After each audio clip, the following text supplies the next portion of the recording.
Subscribe करू BMM music का हमरा सबक ऑडियो वीडियो सुनबाक लेल बेल आइकन दबेनाइ नहीं बिसरब। बाबा के हम दुलेन सुनावा जा रहल छी। ओना एकटा गीत के भैया पहिने कहने छी कि दुलेन सुनावा जा रहल छी। ओ गीत शंभू जी गावे छथिन से। हां आहे मचिया बैसल रानी है सुलोचना है सासू से जिया कर रही है सासू है सापा ना है देखलिए बरिया जगूत से लंका लंका गारदा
डोलई है।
लेकिन कनियो प्रयास केलो जे देखिए कोशिश कऽ के जे नीक लागे छै कि नहीं।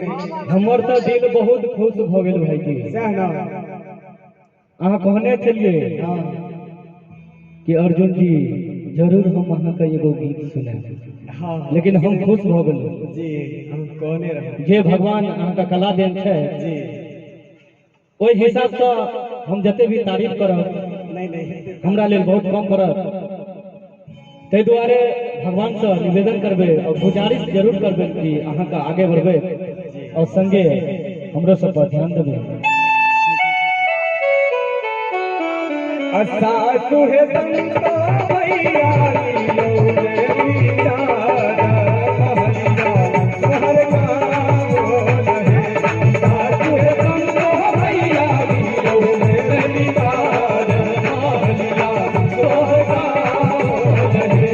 सासु है संतो भैया लियो मेरी जान कहलिया शहर का बोल है। सासु है संतो भैया